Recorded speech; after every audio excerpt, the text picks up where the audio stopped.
तो आज पहले एक मंथरा थी, अब तो मंथराओं की भरमार है। सही है कि नहीं? क्यों मैया? कितनी मंथरा हैं अब? आपके गली मोहल्ले में भी कोई एक मंथरा होगी जरूर, नहीं होगी?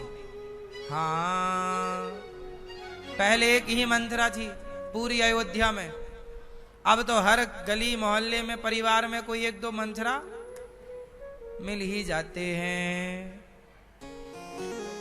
अब क्या कह रही है मंथरा, सुन क्या करें? तब सलाह दे रही है, कोप भवन जा, कोप भवन सुनी सकुचेव, कोप भवन जा और वहां पे जो दशरथ जी ने तुम्हें वरदान देने का कहा दो।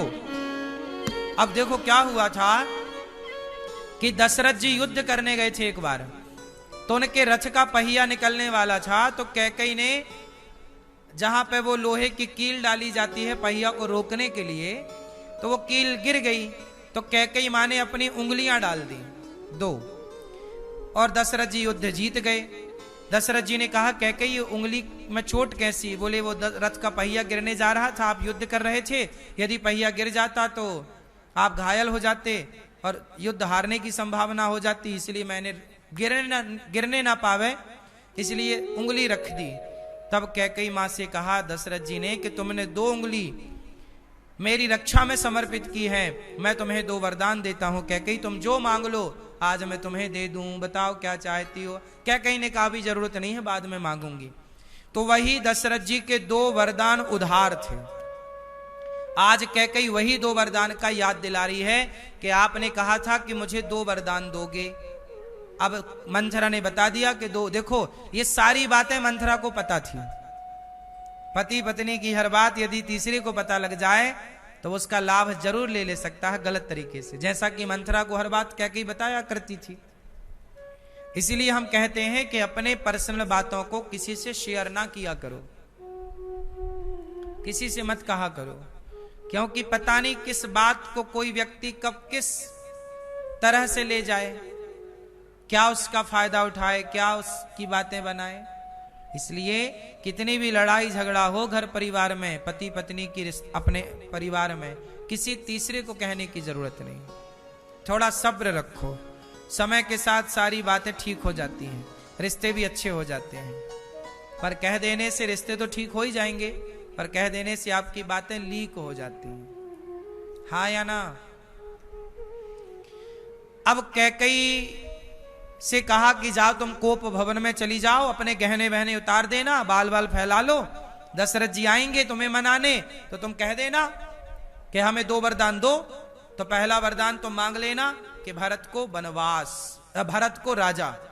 अच्छा एक बात यहां बताऊं मैं आपको, कैकई ने तो मंथरा ने तो केवल इतना ही बोला था कि कोप भवन में जाओ और भरत को राजा बनाने की बात कहना, लेकिन राम को वनवास भेजने की बात मंथरा ने नहीं कही थी। ये सलाह राम को वनवास भेजने की बात मंथरा ने कैकई को सलाह नहीं दी थी, ये कैकई माता की ही उपज थी। अब क्या हुआ यहां मैं आपको एक चीज और गहराई से समझाऊं। मंथरा तो भड़का के चली गई, अब कैकई गई कोप भवन में, और जब कोप भवन में गई वहां जाकर के इन्होंने बाल बाल फैलाया, अपना आभूषण उतारा और लाइट वाइट बंद कर दी, एक दीपक हल्का सा जल रहा था। कोप भवन, पहले के राजा लोग अपनी पत्नियों के लिए, जैसे आपके घर में नए नए आप रूम बनवाते, ये रूम पत्नी का, ये बच्चों का, ये ड्राइंग रूम फलाना रूम, डाइनिंग रूम फलाना इत्यादि, पहले के राजा लोग कोप भवन भी बनवाते थे कि कभी पत्नी गुस्सा हुई तो कोप भवन में। आप लोगों के घर में है कोप भवन इत्यादि? कि जैसे आप कभी नाराज हैं तो उसमें चली जाएं, जब उसमें जाएं तो पति को लगे आज नाराज है, फिर वो मनाने जाए, है ना? इसलिए आजकल के पति मनाते नहीं, कोप भवन है ही नहीं। आप बेडरूम में कोप में चली जाती हैं, वो कोप भवन थोड़ी, वो तो बेडरूम। भाई कोप भवन में जाना है तो अलग से रूम बनवाओ, पहले वो बाहर लिखवाओ कोप भवन, तब तुम गुस्सा हुआ करो मेरी माँ। एक तो तुम गुस्सा भी होती हो, रॉन्ग होती हो। बेडरूम में कौन गुस्सा होता है भाई? गुस्सा होने का रूम अलग है, वहां जाओ ना गुस्सा होने, कोप भवन में। पति से कहो हमारे लिए कोप भवन बनवा के दो। कोप भवन होगा तो बढ़िया वहां व्यवस्थाएं होंगी कोप भवन में जाने की, सेपरेट रूम बढ़िया। वहां फिर पति आए, कहो भाग्यवान क्या हुआ, क्या खाओगी, पिज्जा खाओगी, बर्गर खाओगी, चाउमीन खाओगी, क्या खाओगी, कहाँ ले चले घुमाने, तुम्हें कौन सी मूवी दिखाएं।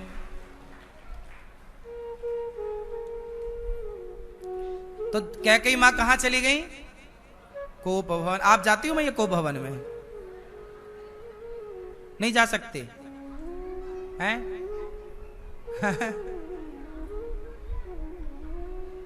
आप कोप भवन में जाके बैठना थोड़ी देर, पति आते हैं कि नहीं इंतजार तो करो, आएंगे मनाने।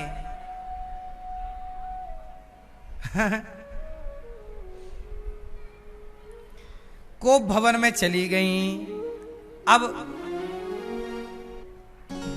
दासी से कहा कि जाओ महाराज को बताओ कि कैकेयी ने याद किया है, वो कोप भवन में। दासी ने जाकर के दशरथ जी को सूचना दी, महाराज की जय हो, महारानी कैकेयी ने आपको याद किया है, कोप भवन में गई हैं। अब तो दशरथ जी के पांव से जमीन खिसक गई कि भाई इतना बड़ा शुभ कार्य हो रहा है, दीपक जल रहे हैं, राम के राजा बनने की तैयारी है। तभी एक ऐसा समाचार मिल गया कि पत्नी कोप भवन में चली गई। दशरथ जी डर गए। स्त्रियों से ना सब डरते हैं, दशरथ जी भी डर गए, है ना। स्त्रियों का भी बड़ा खौफ रहता, क्यों? माताएं भी अपना बिल्कुल बना के रखती हैं अपना जलवा। नहीं, आप लोगों ने बना रखा कि नहीं मैया? पति डरते हैं कि नहीं थोड़ा बहुत? नहीं नहीं। अभी तो भैया वो मेरठ वाले के बाद ड्रम केस वाले से ना वो पति सदमे में बहुत सारे। अब तो पति बिल्कुल साइलेंट मूड में चले गए, कुछ बोलने का नहीं वरना ड्रम में पैक ना हो जाए।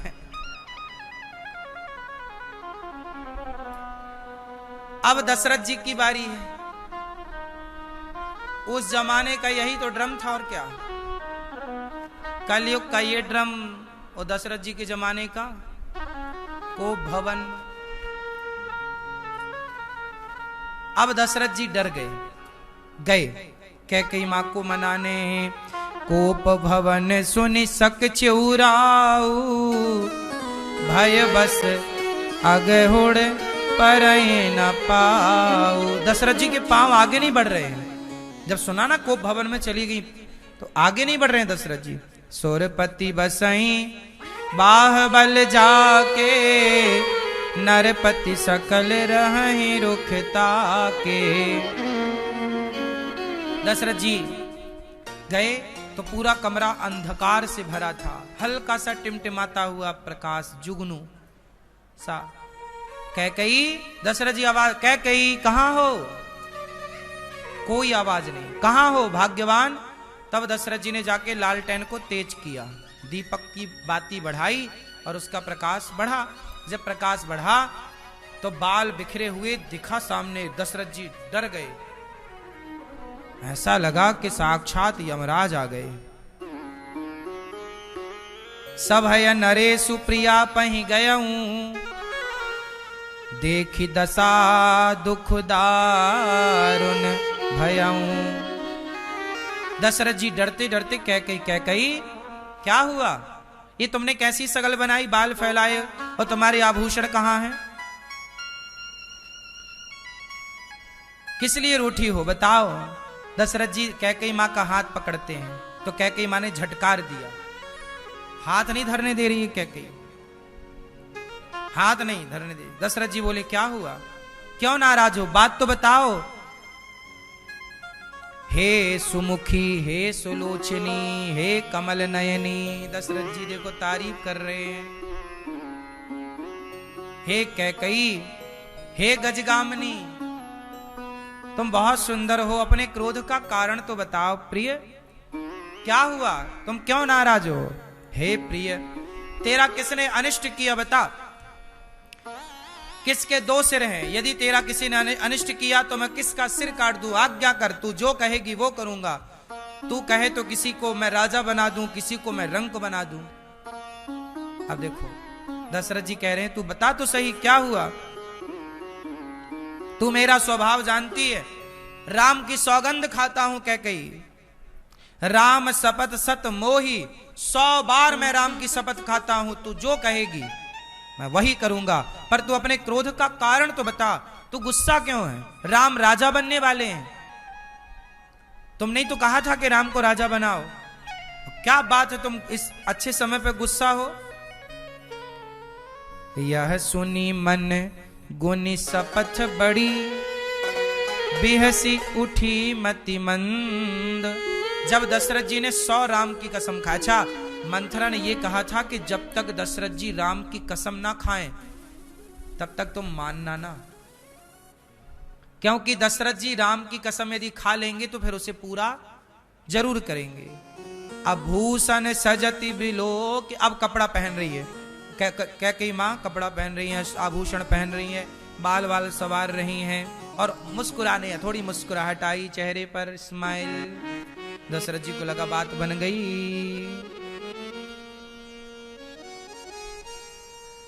भामिनी भयऊ तोर मन भावा, बताओ तुम्हारे लिए क्या बनवाऊं, क्या खाओगी, क्या क्या है बताओ। घर घर नगर आनंद बधावा, आज घर घर उत्सव चल रहा, क्यों। राम ही देव काली जुब राजू, कल हम राम को राजा बनाने वाले हैं।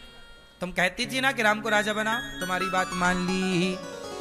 सजहि सुलोचनी मंगल साजू, अब तो राम राजा बन रहे हैं। ये सुनकर के कैकेयी मां का हृदय ऐसे हो गया जैसे फोड़ा पका हुआ कोई छू ले तो दर्द के मारे व्यक्ति कराह लेता है, ऐसे कैकेयी मां कराह गई कि आप राम को राजा बना रहे हैं। अब बताओ कैकेयी, बताओ तुम्हें क्या चाहिए। कैकेयी ने कहा हमें 2 वरदान चाहिए जो आपने हमें युद्ध के समय दिया था, जब हमने रथ का पहिया में अपनी उंगलियां डाली थी, याद है ना आपको। हाँ, दशरथ जी ने कहा याद है। 2, अरे तुम 2 क्या 10 वरदान मांग लो। चलो देखो दशरथ जी कह रहे हैं कि तुम 2 क्या, हमसे तो 10 वरदान मांग लो, तुम जो मांग लो ले लो। क्या चाहती बता। रघुकुल रीति सदा चली आई, कैकेयी ये रघुकुल की रीति है कि प्राण जाए पर वचन। देखो पुरुष समर्पित होता है स्त्री में, पर स्त्री के मन की तो विधाता नहीं जान पाए।